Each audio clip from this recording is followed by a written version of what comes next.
$247,318.42. That's the number a bank auditor read out loud to me over the phone on a Tuesday morning in March, while I was standing in my kitchen holding a mug of coffee that had gone cold in my hand. That's how much money disappeared from my family's accounts, our home equity, and our credit, using my name, my husband's name, and our home address. Our home address, the one piece of information we specifically, deliberately did not give to a woman we knew was dangerous. The one piece of information my mother-in-law handed over anyway, in a Facebook message, 11 words long, that she has since tried to convince me wasn't a big deal. They thought they got away with it. All of them. The woman who drained our accounts and the family members who made it possible. They were wrong. This is the story of how a stranger, who wasn't really a stranger at all, used a piece of information she should have never had to nearly destroy everything my husband and I built together. It's the story of the 18 months I spent turning myself into an amateur financial investigator because the police department assigned to our case had 4 detectives covering 12,000 fraud reports a year. And it's the story of how we got every single dollar back, watched her face a judge, and made the decision, a decision I do not regret for 1 second, to cut my in-laws out of our lives completely, permanently, and on the record. If you've ever had someone you trusted hand a predator the keys to your life, you need to hear this. Before we go further, I want to say this plainly. Today's story is about greed, betrayal, and getting every single dollar back. It's about the specific, quiet kind of family betrayal that doesn't come with fists or shouting. It comes with a smiling face at Thanksgiving and well, I didn't think it would cause any harm. I'm going to walk you through this exactly the way it happened to us. The trust that was built, the red flags we waved off, the moment the money moved, the investigation that took over my life, and the justice that, frankly, took longer than it should have. Along the way, I'll show you the exact tools, the exact agencies, and the exact paperwork that got our money back. Because if this ever happens to you, I don't want you starting from zero the way I did. If stories like this, real financial fraud, real investigations, real justice, are your thing, hit subscribe now because we've got a lot of ground to cover. Let's start at the beginning. My name is Sarah. My husband's name is Daniel. We'd been married 5 years when this started, living in a modest 3-bedroom house in a suburb outside Columbus, Ohio. A house we'd bought together in 2019 for $267,000. A house we'd been aggressively paying down because Daniel, an aerospace parts engineer, is the kind of man who reads amortization schedules for fun. We weren't rich. We were careful. We had about $340,000 in home equity built up between our down payment, 5 years of extra principal payments, and a housing market that had been kind to us. We had a joint checking account, a joint savings account, and separate retirement accounts we both contributed to religiously. We had a credit score in the mid-800s. We had, in other words, exactly the kind of financial profile that makes a fraudster's eyes light up. Assets, equity, good credit, and complete trust in the people around us. That trust is where this story actually begins, not with a stranger, with family. Daniel dated a woman named Vanessa for almost 3 years in his mid-20s, long before he met me. They broke up in a way he described to me early in our relationship as messy but not dramatic. She cheated, he'd found out, and he left. Standard heartbreak. Nothing that, on the surface, should have mattered to my life at all. Except for one thing. Daniel's mother, Diane, adored Vanessa. Genuinely adored her. Diane had hoped Daniel would marry her. When Daniel and Vanessa broke up, Diane treated it, in her own words, said to my face years later, as a shame, not because of anything Vanessa did, but because Diane liked having her around. Here's the part that matters. Diane never actually stopped talking to Vanessa, not for years. Birthday messages, the occasional coffee when Vanessa was in town, a comment on a Facebook photo here and there. When Daniel found out, about a year into our marriage, he asked his mother to stop, not because he was still hung up on Vanessa, but because it made him uncomfortable and because he'd started to hear things. Here's where I want you to lean in, because these are the moments viewers always tell me they recognize in their own families. The moments where something feels off, but you talk yourself out of it because confronting it feels disproportionate. Red flag number 1.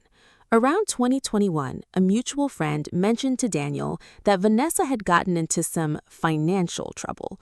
Nothing specific, just a vague comment at a barbecue. We didn't ask questions. We should have. Red flag number 2.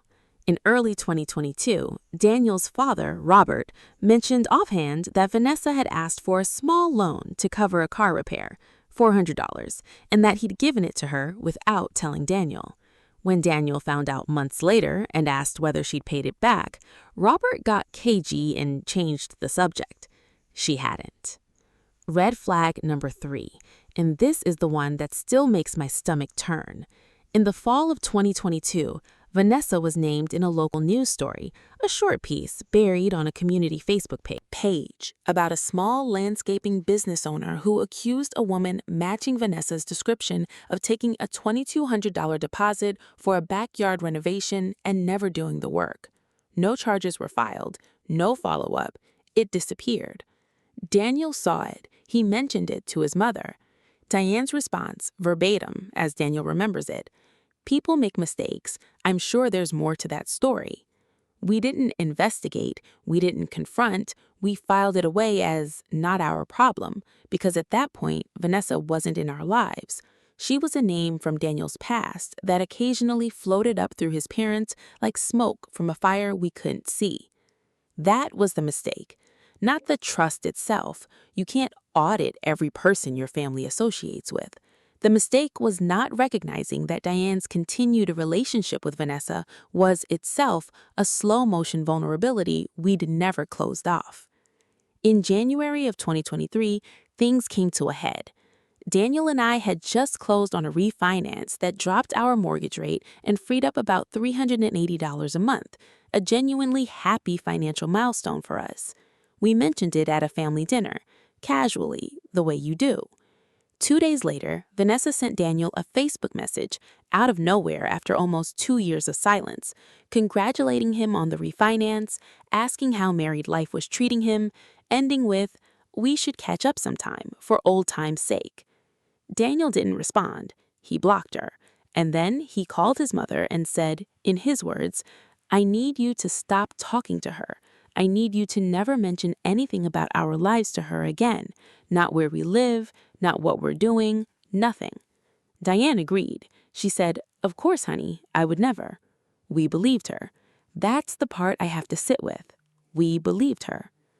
In June of 2023, 5 months later, Diane posted a photo on Facebook from a visit to our house, a cookout. Nothing unusual on its face, except the caption included our street name, misspelled but recognizable, and the photo's metadata, which we only discovered later during the investigation, contained embedded GPS location data that pinpointed our home to within about 30 feet. We didn't know about the metadata issue at the time.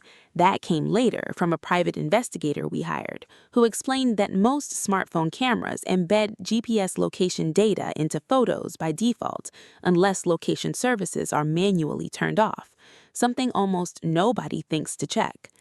But we did learn about something far more direct. In August of 2023, a friend of Daniel's who was still connected to Vanessa on Facebook sent him a screenshot.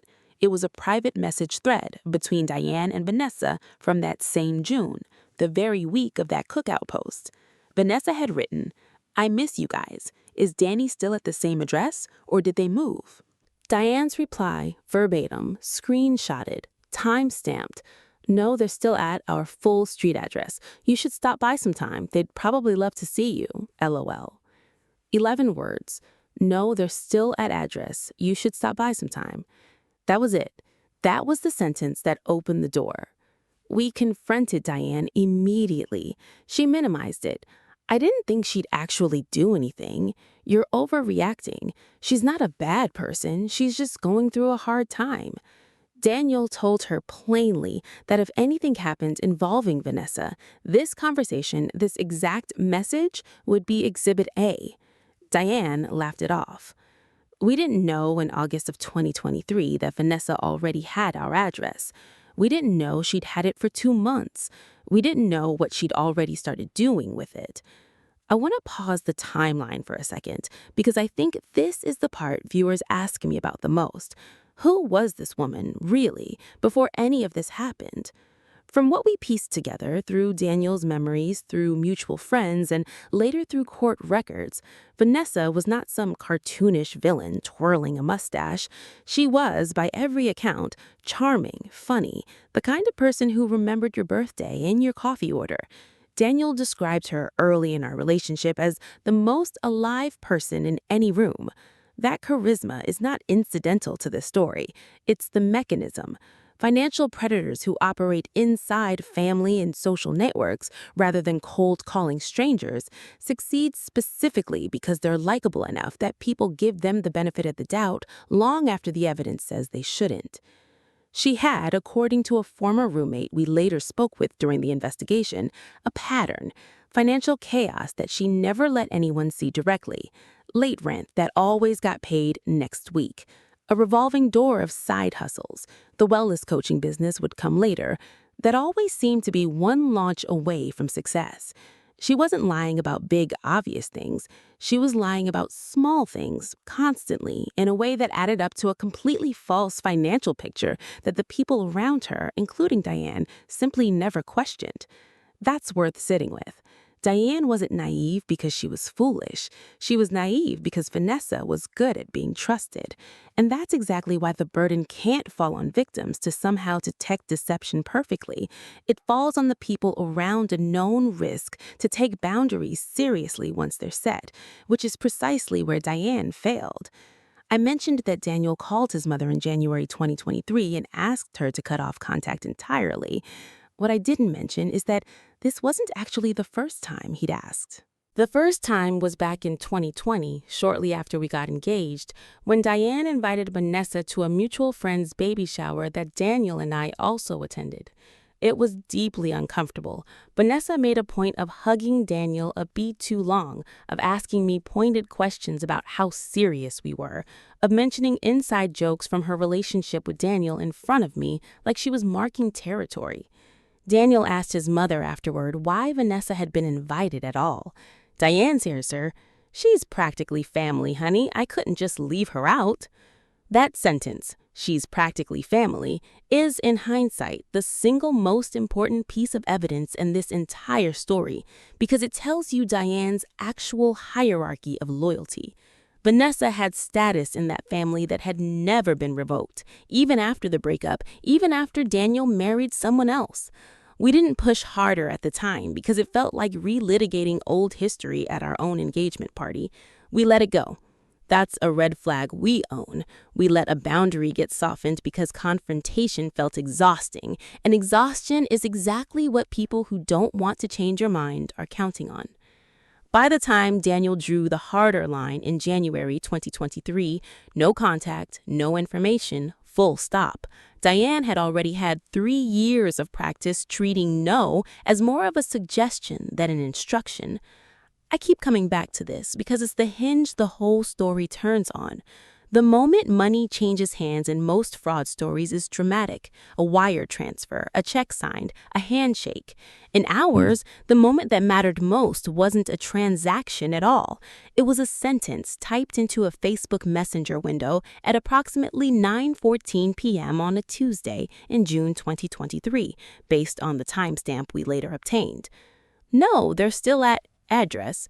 You should stop by sometime. They'd probably love to see you, LOL."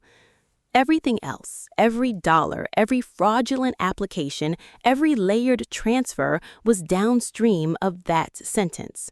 When people ask me where the crime really started, I don't point to the HELOC application in September, I point to that message in June.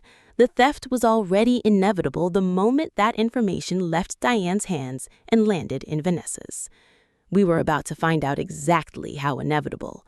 The first sign something was wrong wasn't dramatic. It was a piece of mail that didn't arrive. In late September 2023, Daniel was expecting a renewed insurance card in the mail. It never came. We assumed it was a postal delay, nothing unusual for our area that fall. Then, in early October, I noticed our credit card statement was 3 days late. Then, a jury duty summons Daniel had been expecting, mentioned by a coworker who'd gotten the same one, never showed up either. Individually, these are nothing. Mail is slow sometimes. Together, in hindsight, they were the first evidence of something called mail diversion fraud, and we had no idea it was happening to us. On October 19, 2023, I got a call from our mortgage servicer's fraud department. The representative asked to verify my identity and then asked a question that made my knees go weak. Can you confirm you recently applied for a home equity line of credit in the amount of $175,000? I said no. I said absolutely not. She asked me to hold. What followed was 90 minutes on the phone that turned into the worst week of my life. Here's what the fraud department reconstructed and what we later confirmed through our own investigation. In August 2023, the same month Diane sent that Facebook message, someone had filed a USPS change of address form, PS Form 3575, listing our address, redirecting a portion of our mail to a UPS store mailbox about 11 miles away. The USPS confirmation process at the time required only basic identifying information and a $10 online verification charge to a credit card, a shockingly low bar that the Postal Service has since strengthened, but which in 2023 left a lot of Americans exposed. With mail being redirected, the person impersonating us was now receiving anything sensitive that came to our house, including, over the following weeks, a replacement debit card Daniel had requested after losing his wallet, and, this is the part that still makes me physically ill, the home equity line of credit paperwork we never applied for. Using our address, our names, Daniel's social security number, which we later learned Vanessa likely obtained years earlier when they'd lived together and shared a lease, tax documents, and joint utility accounts, information that never expires and that most people never think to worry about after a breakup, someone applied for and was approved for a $175,000 HELOC against our home equity. Over the following 2 weeks, as I pulled every thread I could find, the full scope became clear. This wasn't one transaction. This was a systematic drain that had been running for roughly 6 weeks before we caught it. $175,000, home equity line of credit opened fraudulently in our names, funds wired out to an external account within 72 hours of approval. $41,850 combined balance across 2 new credit cards opened using Daniel's identity, both maxed out on cash advances and electronics purchases within days. $18,400 fraudulent transfer out of our joint savings account executed through a combination of a forged authorization and a phone-based social engineering call to our bank, where someone posing as me answered enough security questions using publicly available information. Information and details Vanessa would have known from her years dating Daniel to move money between accounts. $12,068.42. Miscellaneous charges, a car down payment, cash withdrawals, and a series of purchases traced to addresses across 2 states. Total, $247,318.42. I remember sitting on our bathroom floor the night we confirmed the full number, because the kitchen felt too exposed, too normal to hold something that heavy. Daniel sat across from me with his laptop open to our mortgage account, watching the HELOC balance sit there like a wound, and neither of us said anything for a long time. Eventually, he said, "This is my fault," and I told him it wasn't, And neither of us fully believed the other. And that's just the truth of what fraud does inside a marriage. It doesn't just take your money, it takes your footing with each other for a while. Beyond the dollar figure, there was the emotional and relational wreckage. Daniel didn't sleep for a week. I stopped being able to open our banking app without my hands shaking. Our marriage, which had always been steady, went through weeks of tension because Daniel was consumed with guilt over ever having dated her, and I was consumed with rage at his parents, and grief has a way of turning into blame when you don't manage it carefully. There was also a quieter kind of damage that nobody warns you about, the erosion of basic trust in mundane things. For months afterward, I flinched every time the phone rang with an unfamiliar number. I double-checked door locks I'd checked 5 minutes earlier.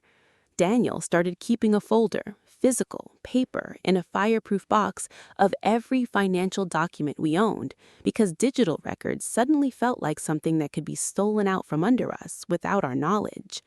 A financial counselor we spoke with later, as part of our recovery process, told us this reaction is extremely common. She called it financial hypervigilance and said most identity theft victims carry some version of it for 12 to 18 months after a major incident, regardless of whether the money is ultimately recovered. We also had to have a version of this conversation with our own families, beyond Diane and Robert, my parents, who wanted to help but didn't understand banking regulations well enough to be useful, and a few close friends who, with the best of intentions, kept asking, "But how did this even happen?" in a tone that, even unintentionally, sounded like they were looking for something we did wrong.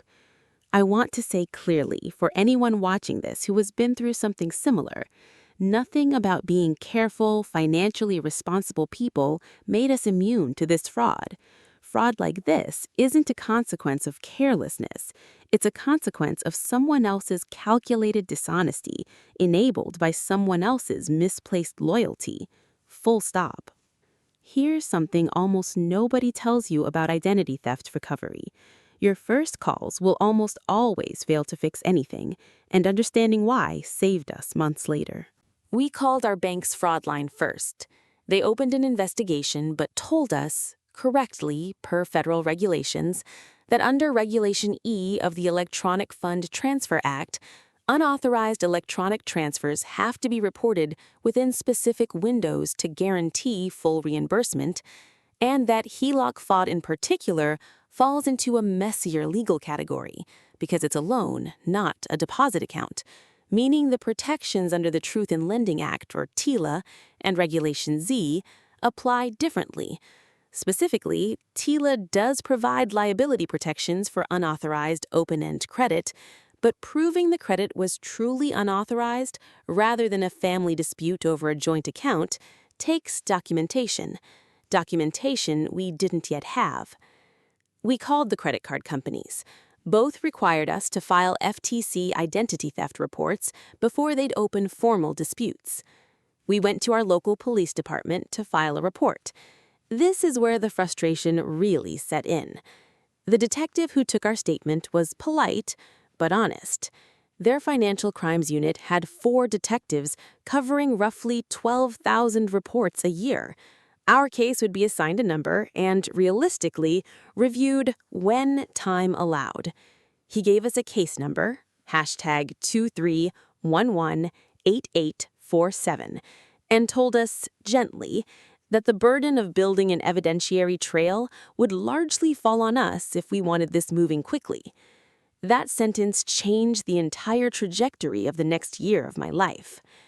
As we started digging, and I'll walk you through exactly how in the next act, we began to understand how methodical this had actually been. Vanessa hadn't used her real name on any of it. The HELOC application used Daniel's identity entirely.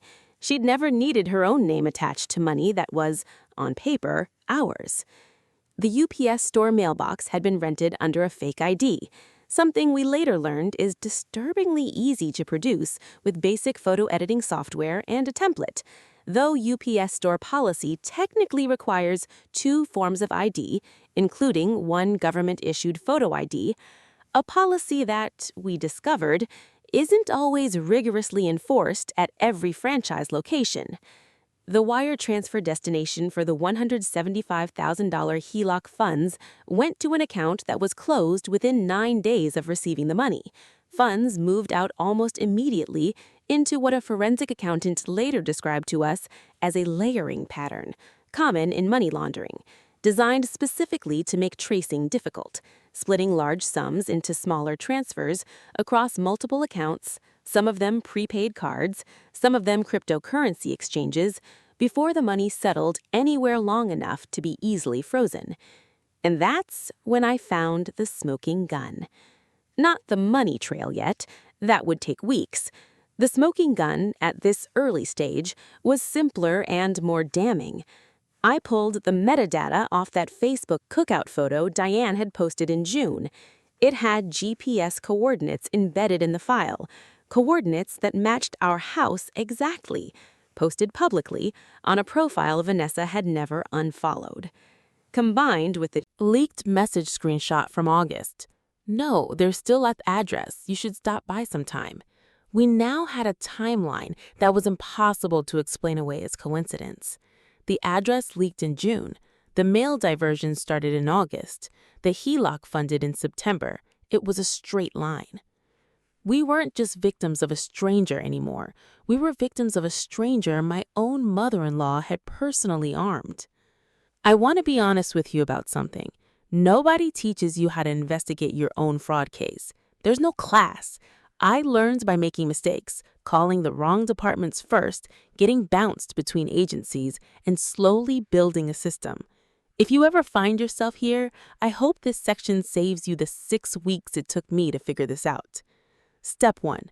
I built a master document, a single spreadsheet with every transaction, every date, every dollar amount, every phone call I made, and who I spoke to with reference numbers. This single habit, obsessive documentation, is, according to every fraud investigator I eventually spoke with, the single biggest predictor of whether a victim gets their money back. Step 2. I requested everything in writing. Under the Fair Credit Reporting Act, FCRA, victims of identity theft are entitled to request copies of the actual application documents used to open fraudulent accounts, the applications themselves, not just a denial letter. I sent certified letters to both credit card issuers and the HELOC lender, citing Section 609E of the FCRA, which requires furnishers to provide these records within 30 days of a written request, accompanied by a police report and identity verification. This step alone cracked the case open. When the HELOC lender's fraud department sent over the application file, it included the IP address used to submit the online application. I ran it through a basic IP lookup tool, nothing exotic, publicly available, and it geolocated to a residential internet provider in a town about 40 minutes from Vanessa's last known address, which we found through a public records search on the county auditor's website, cross-referenced with a vehicle registration lookup a friend in law enforcement adjacent work helped point me toward. It wasn't a smoking gun on its own. IP addresses can be spoofed, VPNs exist, and any decent defense attorney would say so. But it was a thread. The second thread came from the UPS store mailbox rental agreement, which we obtained through a subpoena our attorney filed once we had enough evidence to justify hiring one. The rental agreement listed a phone number. That phone number, when I searched it through a reverse lookup service and cross-referenced with a Facebook Marketplace listing I found where the same number appeared in a contact seller post for a used couch, was registered to a name I didn't recognize at first, Vanessa R. Coleman, her married name. She had, we learned, briefly married and divorced in the 2 years since Daniel last knew her, explaining why her name hadn't triggered any obvious alarm bells in earlier searches. And that's when I found the smoking gun. The third thread, the one that made everything click, came from the credit card applications. One of the 2 fraudulent cards had, buried in the account activity, a purchase at a nail salon 11 miles from Vanessa's new residence, time-stamped at 2:47 p.m. on a Tuesday. I cross-referenced that timestamp against a public Instagram story Vanessa had posted that same day, still visible because her account wasn't private, showing a manicure geotagged at a jigsaw salon. the same salon, the same afternoon. She had used a stolen credit card to pay for her own manicure and posted about it publicly 40 minutes later, tagging the location. I sat at my kitchen table and I actually laughed, the kind of laugh that's really just disbelief trying to escape your body. 18 years of financial caution, and she'd been undone by a manicure selfie. I want to take a moment here because this section is the one I get the most messages about, and I think it's the most genuinely useful part of this entire story for anyone watching who might need it someday. Before this happened, I didn't know the difference between a police report and an ITC identity theft report, and I certainly didn't know they served different legal functions. A police report documents that a crime was reported to local law enforcement and can support a criminal investigation. An ITC identity theft report, generated through identitytheft.gov, is specifically designed to trigger consumer protections under federal law. It's the document that legally obligates creditors to conduct a fraud investigation, block fraudulent information from your credit file under the FCRA, and, critically, gives you a legal basis to dispute debts that resulted from the identity theft without those disputes counting against you. I also didn't understand going in that credit bureaus and creditors operate on their own investigation timelines, typically 30 to 45 days per dispute, and that disputing the same fraudulent account with multiple bureaus simultaneously doesn't speed up any individual investigation. It just means you're managing multiple parallel processes instead of one. I built a second spreadsheet tab just to track dispute deadlines across Equifax, Experian, TransUnion, both credit card issuers, and the HELOC lender, because missing a documentation deadline on any one of them could have reset that particular clock. Another thing nobody tells you, subpoena power belongs to attorneys and law enforcement, not to victims. I couldn't personally compel the UPS store to hand over a rental agreement no matter how much evidence I had. That's exactly why hiring an attorney early, even before you're sure you'll need one for a lawsuit, matters. The moment your case has legal representation attached to it, doors open that simply don't open for an individual asking politely. At this point, early December 2023, we hired an attorney who specialized in identity theft and financial fraud recovery, and we filed a complaint with the FBI's Internet Crime Complaint Center, or IC3, documenting the wire transfer elements of the fraud, since interstate wire fraud can fall under federal jurisdiction. We also filed with the Federal Trade Commission through identitytheft.gov, which generated an official FTC identity theft report, a document that turned out to be enormously powerful because under federal law, that report obligates credit bureaus and creditors to block fraudulent accounts from appearing on your credit report and to cease collection activity while the dispute is investigated. Our attorney also helped us formally reopen the conversation with local police, now armed with an actual evidentiary package instead of just a complaint. The metadata, the message screenshots, the IP geolocation, the UPS store rental record, the timestamp matched Instagram post, and bank records showing the layered transfers. The detective assigned to financial crimes, Detective Ramirez, told us candidly that this was the most complete file a victim has ever handed me. It moved our case from the bottom of a stack to active investigation within 2 weeks. Here's where it almost fell apart. In January 2024, once Vanessa apparently realized, likely through her own family or mutual acquaintances, that people were asking questions, she attempted to liquidate a car she'd purchased with fraudulent funds, listing it for private sale at a price about $4,000 below market value, clearly trying to convert it to cash quickly. Our attorney, working with Detective Ramirez, moved fast. A civil prejudgment attachment was filed against identifiable assets traceable to the fraud, which is a legal mechanism that allows a court to freeze specific property connected to alleged wrongdoing before a full judgment is reached, provided you can show a strong likelihood of success and risk of asset dissipation. The freeze went through 2 days, 2 days before the car sale would have closed. If we'd been slower, if the paperwork had taken one more week, that $19,000 asset would have converted to cash and likely vanished into another layering chain we might never have traced. That near miss taught me something I now tell everyone. In fraud recovery, speed is not optional. Every day of delay is a day the money has to disappear further. There was a second near miss, less dramatic but almost as costly. In early February 2024, one of the two fraudulent credit card issuers initially sided against us in their internal dispute review, citing insufficient evidence of unauthorized use. A boilerplate denial that credit card companies issue more often than most people realize, banking on the fact that most victims simply give up after one rejection.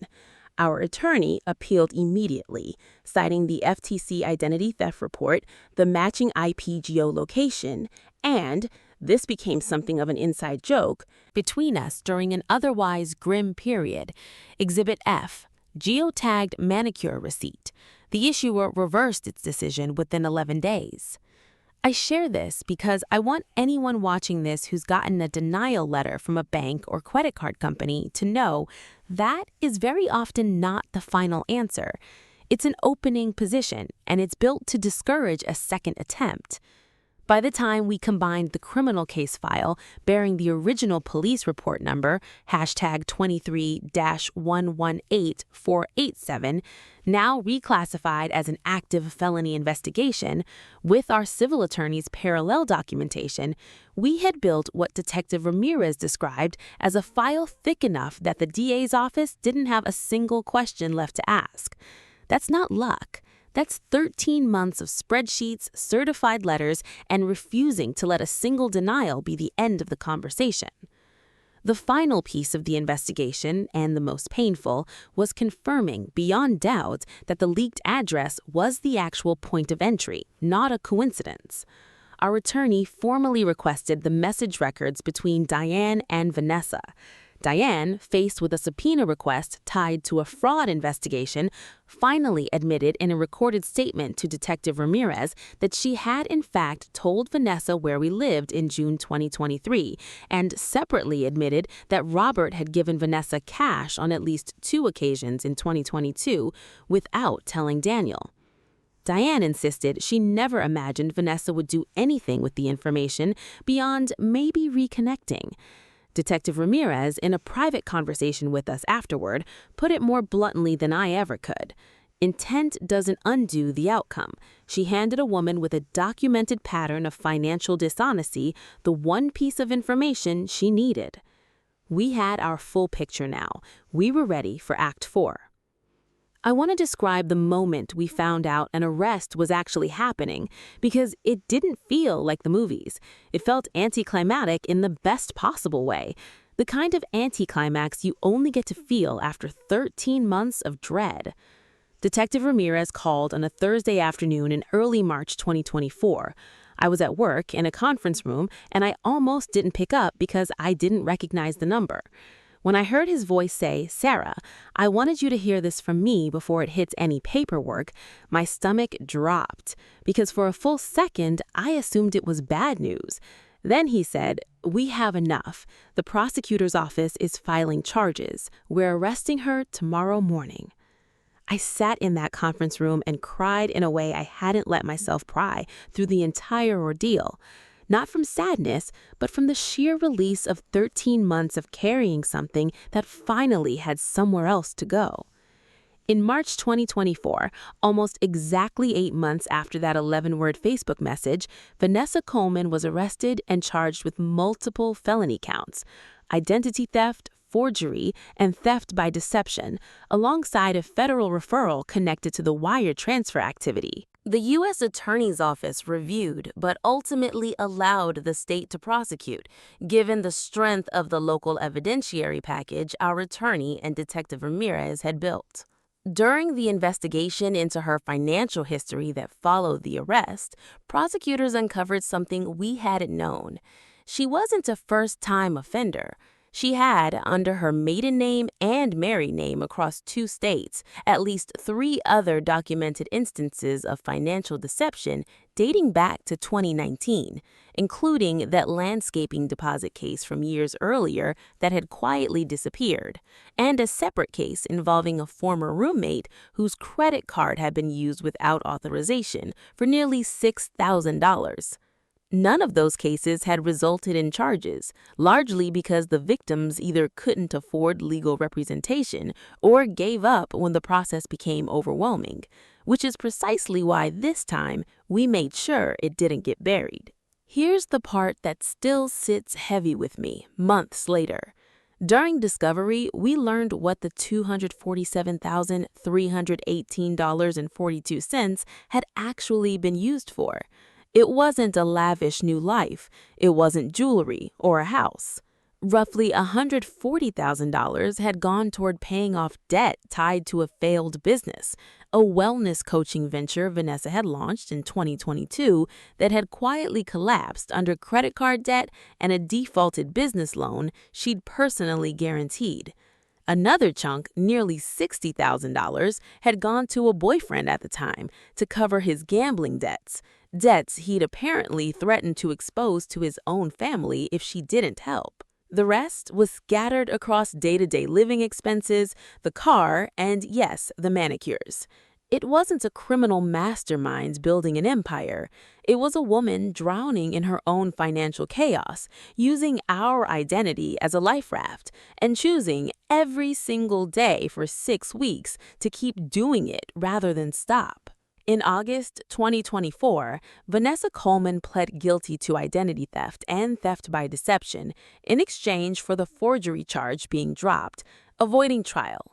She was sentenced to 18 months in county incarceration with work release eligibility, 5 years of probation following release, and a restitution order of $247,318.42, payable directly to us, enforced through wage garnishment and asset seizure, including that car, which was formally confiscated and sold, with proceeds applied to the restitution balance. Separately, our civil attorney pursued a parallel civil judgment, which allowed us to place a lien against any future property she acquires during her probation period, ensuring the restitution obligation doesn't simply evaporate if the criminal enforcement mechanisms stall.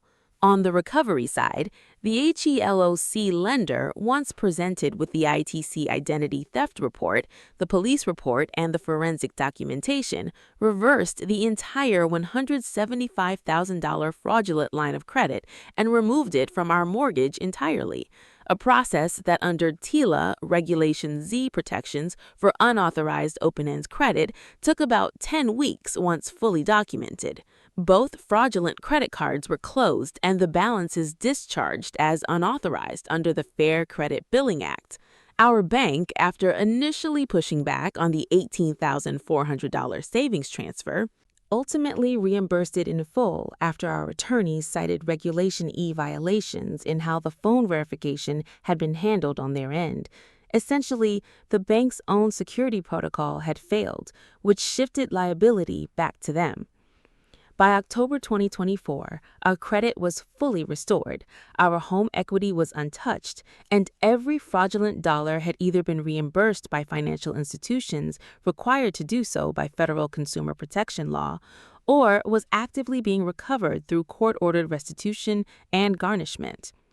I chose to attend the sentencing hearing in person, even though our attorney told me I didn't have to, and even though Daniel decided he couldn't sit in the same room as her and instead waited in the hallway. I wanted to see it, not out of a desire for cruelty. I want to be honest about that because I know some viewers expect a revenge story to end with a triumphant confrontation, and that's not what this was. I wanted to see it because for 13 months, this woman had existed to me only as a name on documents, a timestamp on a manicure photo, an IP address on a lender's server log. I needed to see a real person stand up and take responsibility because that's what would let me stop needing her to. She did not look like a mastermind. She looked tired and smaller than I expected, in a gray blazer that didn't quite fit her, reading a brief prepared statement about accountability that her attorney had clearly helped her write. When the judge read the restitution figure aloud, the full $247,318.42, she didn't react. I did. I felt something in my chest unclench that I hadn't realized was still clenched.